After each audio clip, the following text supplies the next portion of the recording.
Hi, I'm Sam Sterling, and I play Ichipuktan Papakui. Here's what you missed on episode 27 of Edge of Legend.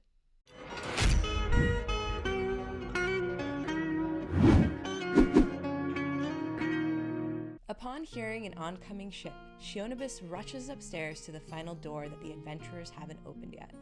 But, remembering Alona is the holder of the key, she rushes back to grab her. Alona hesitates to open the door, warning of the dangers that Ravon possesses. But Shionibus' curiosity is too great, and Alona concedes, hoping Shionibus is strong enough to resist his honeyed words. Upon entering, they discover a few goblins kicking each other around, to which Alona picks up the main culprit, takes off their boots and shoos them along, not realizing one of them is Kahorba Bubble Boil that we met a few episodes earlier. Suddenly, Shionibus is thrown into a trance. She's back home in the desert, and before her is Ravon with his hands outstretched. He approaches Shionibus, claiming he can give Awesome Romp back to her, but Shionibus stumbles away and calls out to Anubis. Anubis appears, growling, challenging Ravon and warning him to stay away from her soul. He calls for the god Set, who brings him his axe, and Anubis begins charging at Ravon. As if pulled back into existence by another otherworldly force, Shionibus is thrust back into reality and promptly backs out of the room. Alona, relieved at Shionibus' choices, almost leaves the room when she finally takes notice of Kahorba Bubble Boil. She asks her what she's doing there, and Ka relays that she is looking for Manglemaw to stop his bad science.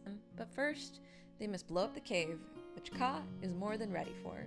Back in the chamber where the adventurers slayed the king and the baron, Ichi sneaks down with Rufa to scout the incoming ship.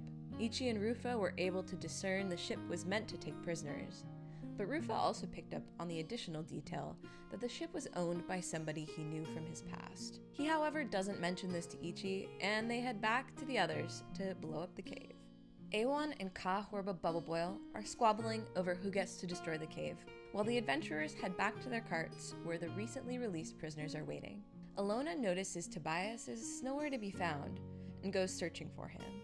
But, discovering him praying, she stows away in the bushes. She overhears him speaking with Azamat, but she's caught before he reveals too much. She has a little nervous bout, but Tobias interrupts her and asks her never to listen to his prayers again.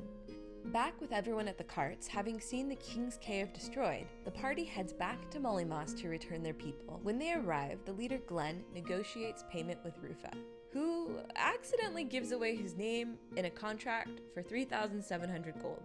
Rufa now has no recollection of his name, and neither does anyone else in the party. So they settle on calling him Jeremy for now.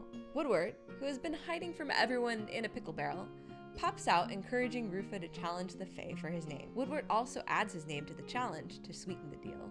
People of Mollymoss agree, and this is where we enter the most epic dance battle between Rufa, Jeff Crumplestein, and all of Mollymoss. The dance battle begins, and Rufa pulls out ahead, but is crippled by one devastating rhythmic onslaught from Crumplestein. That's when Ichi valiantly puts her name on the line in order to give Rufa the strength to carry on. The tension builds with each step, but finally, Rufa deals the final blow, sweeping the win and regaining his and everyone else's name. The adventurers head out of town, much richer than before, but some of the prisoners they released were dwarves from the destroyed town of Bryax, and they asked the city where they should go. Rufa and Woodward suggest they build a new city out of the rubble from King's Cave to have a fresh start. Rufa also tells them to contact his little bird, Loafin Sempris, to give them a forge deal with Adelphon. Alona also takes this opportunity to ask them about Joey, the human orphan boy they discovered coming out of Bryax. The dwarves confess they had no humans with them when the city was attacked, but they did see a strange orc in a red cloak whose associates referred to him as disembodied. With this ominous information, the party heads off to Agrippa upon Aubert with Kahorba Bubble Boil on their quest to find Manglemaw and prevent him from causing more atrocities on the world. And that's where we end episode 27 of Edge of Legend.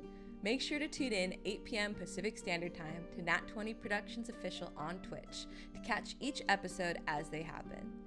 We look forward to seeing you in chat as you become legends right alongside us. Thanks for watching!